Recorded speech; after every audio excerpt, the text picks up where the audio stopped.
Ayan, isang magandang hapon po sa bawat isa sa atin at nandito po tayong muli sa daily Facebook live natin sa Rema Fields at kasalukuyan po tayo nandito sa ating training site sa Baras, Rizal. So, magmula po nung nakaraang linggo hanggang ngayon ay marami na po tayong napakinggang testimony ng mga kasamaan po natin from different outreaches at may kita po natin na marami pong ginagawa ang Panginoon sa buhay ng bawat isa. At kagaya nga po ng theme natin, di ba po, sa Matthew 4:17. Yan yung sabi nga po, repent for the kingdom of God is at hand. So nandun po yung paalala sa atin na kailangan natin talaga pong mag-ready. At ngayon po, i-share ko po sa inyo yung mga nangyari po dun po sa lugar ng Isabela. So, bago po ang camping, yan, 3 weeks po or 1 month before the camp, ay naghahanap na po kami ng sasakyan.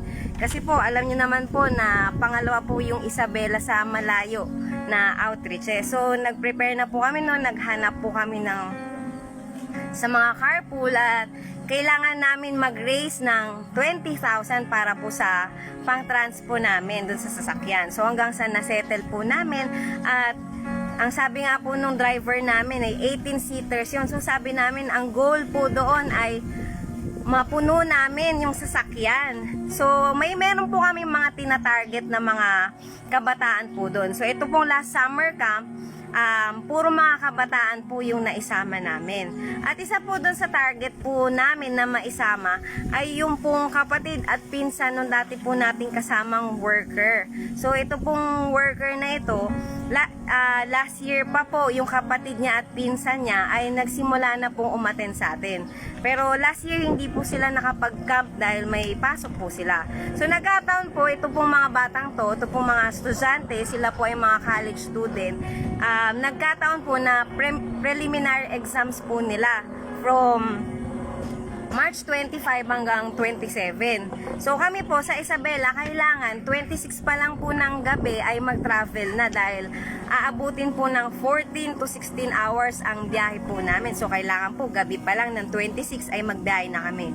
So kaso po iniisip namin kung magbabiyahe po kami ng 26 ng gabi, ito pong mga college student ay may iwan po sila dahil kailangan nilang mag-prelim. So nandun po yung encouragement namin sa kanila na magtiwala sila sa Panginoon na may gagawin. So yung iba, natatakot sila, ayaw po nilang umabsent dahil exam nga po nila yon. So kasama po nun, pinagpe-pray namin maigi dahil isa nga po sa nakikita namin magiging dahilan para hindi sila makapag-camp ay yung exam po nila. So ayan po, travel po yan hanggang sa nag-isip po kami nung kasama ko na what if magbiyahe na lang kami ng March 27. So kumbaga po parang kahit na pagdating namin umaga na wala ng pahinga, at least maisama po namin yung mga estudyante. So nag-decide po kami, tinanong po namin si Pastor Boy kung pwedeng ganun na lang po yung gawin namin na March 27 ng hapon yung biyahe namin. Kumbaga po patatapusin namin yung mga exam nitong mga batang to. Ngayon ang bilin lang po nun ni Pastor, make sure na yung 5 na yun ay makakasama para kumbaga hindi po sayang yung oras na ibabiyahe namin na malilate po kami. So ayun po, hanggang sa ito pong dalawang bata na to, ito pong kapatid ng dating worker at yung pinsan niya, meron po kasi silang pinapasukang amo. So kailangan pa po nilang magpaalam po doon. So, praise the Lord, pinayagan po sila at nakapunta sila. At alam niyo po, during camping, ito pong kapatid ng dating worker, isa po sa mga bagay na na-realize niyan, lumapit po siya doon sa harapan, yung nagtawag po yung pangapastor po natin, kung sino yung nararamdaman niya na meron siyang calling. At lumapit po itong magpinsan na ito. At alam niyo po, nung time na nilayan siya, sabi ko po ganun, nararamdaman ko na yung calling ng ate niya ay hindi natapos dun sa ate po niya kasi may mga pangyayari po na hindi na siya makakabalik po sa pag-worker. So sabi ko pong ganun na yung calling na yun ay nandun din sa kanya. At alam niyo po, ang sabi nitong batang ito na pagbalik niya sa Isabela, kasi po yung bahay nila, yung original nilang bahay ay nasa baryo po. Kumbaga malayo po, nasa tagong lugar. At hindi po basta-basta mababiyahe lang po ng jeep. Kailangan po talaga sadyain ng motor. So sabi niya po na pagbalik niya, babalikan niya yung ate niya at sharean niya po muli. Kumbaga yung dati, yung ate niya po na nag-worker, yun yung nag-e-encourage sa kanya. Ngayon po, ang nasa isipan nitong batang ito na babalikan niya yung ate niya at aayain niyang muli. So kumbaga po, nandun na yung natutunan niya po at naramdaman niya dun sa camping po, yung kahalagahan na yung mga mahal sa buhay, na yung mga naranasan niya sa camp, ay mapanumbalik niya po yung ate niya. At isa pa po, meron din po kaming nasamang isang kabataan. Isa po yun dun sa 5 estudyante na magpe-prelims. Hindi po talaga siya pinapayagan ng magulang niya. At ito pong bata na to, matagal po siyang nawala sa church. So, gusto po namin na ma-revive po siya. Ngayon, nalaman nga po namin, ayaw po siyang payagan ng nanay niya. At ang hirap po nun, kumbaga gusto nga namin ma-revive po siyang muli. Pero praise the Lord, pinayagan po siya. Ngayon, bago po mag-camp, nagpe-prepare po kaming ganyan. So, syempre, kadalasan tayo po ay nagpa-fundraising, nagsusulisit. So, dahil 20,000 po yung kailangan naming i-raise, and at the same time, yung pang-camp fees ng mga maisasama, ganyan, iniisip po namin. Alam niyo po, di ba, meron yung countdown yung 8 days before camp. Alam niyo po, yung mixed emotion siya na pag nakikita mo yung countdown, natutuwa ka and at the same time, kinakabahan ka. Kasi nga po, excited ka mag-camp pero iniisip mo, may babayaran ka pa, may kailangan ka pang erase na pera. So yan, yung kasama ko sabi niya, hala 5 days na lang, hala 4 days na lang. At nung 2 days na lang po bago mag-camp, dahil lang kailangan po namin yung kalahati ng 20,000, 10,000 po. Ang hawak pa lang po namin sa GCash ay 2,000. So sabi niya 2 days na lang po bago mag-camp.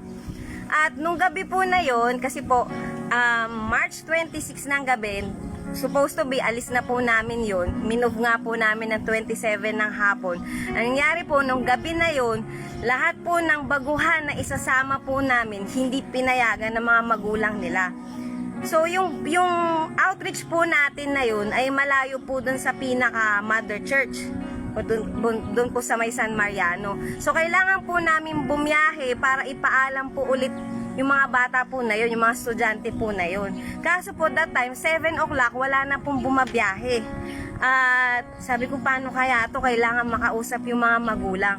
At buti na lang po yung isa nating kasamaan sa church, kahit pagod na pagod po siya galing sa trabaho po, sinamahan niya po kami, pinag-drive niya po kami. Pero bago po yun, sabi ko po doon sa kasama ko, habang inintay natin na ihatid tayo doon, ipag-pray natin maigi kasi bakit naman na ang laki ng sasakyan natin tapos biglang hindi sila papayagan. So pinag-pray po namin na Lord, kausapin mo yung mga magulang nila. At nung pagdating nga po namin doon sa mga bahay na yun, syempre kinakabahan ka kasi doon sa phone habang kinokontak po namin sila, mga Ilocano yung salita nila. Sabi nung kasama ko, nakakaintindi po siya ng Ilocano. Ay, nagagalit po yung nanay niya. Ayan, sabi ko, Lord, nakakabato kasi galit lahat ng nanay. Sabi ko, sige ako nang bahalang kumausap doon sa mga magulang.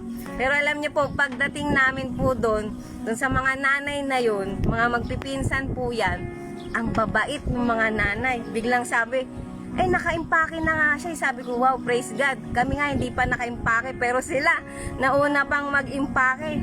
Tapos pagpunta namin doon sa isang nanay, sige, nakaimpake na yan. Pati yung nanay din yan, galit na galit, pero nakaimpake na yan mga yan. Kumbaga po, yung una, galit na galit sila at ayaw pong payagan.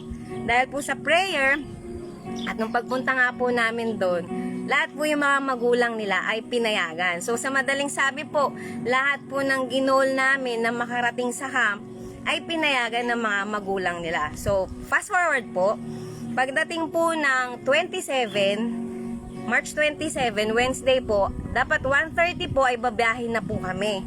Ngayon po, yung driver po namin since Tuesday, hindi na po sumasagot sa tawag po namin. So aalis na po kami, hindi na po namin makontak yung driver namin. Nakita na lang po namin dun sa page ng carpool, naghahanap po ng ibang pasahero. So sabi ko, sa isip ko po, tumatakbo na, paano kaya to? Pero alam mo na, Lord, may ipoprovide ka lang sa sakyan na all things work together for good. Kaso nga po, kumbaga po parang ang maghahanap ka pa imbis na nagre-ready ka na lang pabiyahe. Pero glory to God po, yung isa po nating kasama, yung kaibigan ko pong pastor, si Pastor JP, tinulungan niya po kami at nakahanap po siya ng sasakyan na mas mababa po yung singil. Imbis na 20,000 po yung babayaran namin, ay 18,000 na lang po yung aming pine-prepare. At alam nyo po, 2 days before camp, sabi ko nga po kanina, kailangan namin mag-raise ng 20,000 pero 2,000 na lang po yung 2,000 pa lang po yung hawak namin. Pero alam nyo po, a day bago kami bumiyahe, na kumpleto po namin yung 10,000 papunta. Kasi yung another 10,000 ay yung sa fundraising na po. So sa madaling sabi po, yan, kinailangan pa namin maghanap ng sasakyan. At alam nyo po, yung preliminary exams ng mga bata na-cancel po. Supposed to be, maaga po kaming babiyahe, kaso gawa po nang wala kaming driver at naghanap pa kami ng sasakyan. Sabi ko po, napakadaming hadlang para hindi makapunta sa camp. At habang nakausap na po namin yung driver, sabi ko po dun sa driver, Kuya, siguraduhin mo, pupuntahan mo kami. Sabi niya, opo ma'am. At alam niyo po, habang inihintayin namin siya, bumabagyo sa Isabela at nag-brown out pa. Sabi ko, ano ba to? Pero sabi ko, Lord, sigurado ako may maganda kang gagawin sa camping. At alam niyo po, nung nakabiyahe na po kami, sabi ko po dun sa mga kasama ko po sa committee ng admin, siguro mga 1 AM nandyan na kami. Hindi po kami nagkamali, devotion na nung dumating po kami. Yan, kumbaga dire-diretso, kumbaga wala ka pang tulog. Pero sabi ko, Lord, kahit pagod na pagod, alam kong may gagawin ka pa rin. At alam niyo po, nakakatuwa, every time na babalikan po namin, ninervyusin ka dun sa gastusin, maging dun sa mga taong dadalin sa camp. Pero one last thing po na naalala ko, bago po mag-camp, syempre nandyan yung kaba mo, yung kasama ko po, lalo siyang kinakabahan. Sabi ko, Lord, alam ko meron kang gagawin. Pero syempre, nasa likod ng isipan mo yung lahat ng gastusin.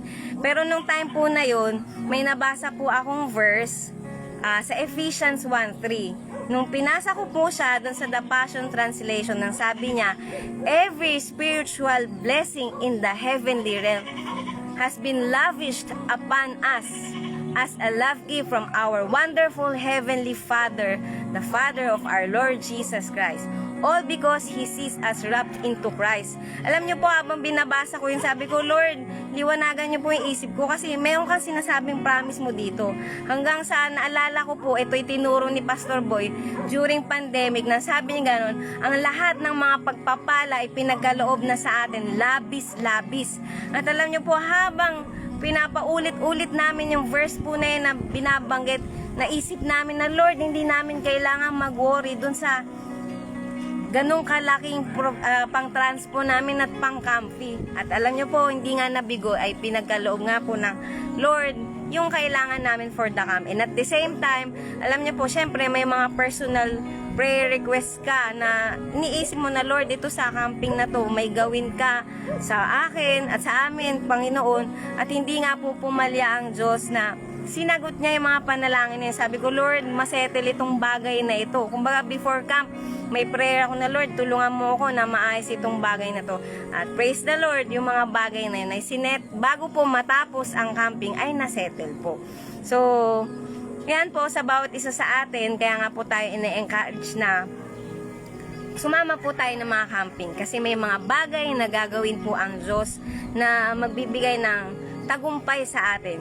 Yung mga struggle na dinaanan natin before camp ay magiging testimony pala natin para mas mapaluwalhatian po ang Panginoon. Amen po.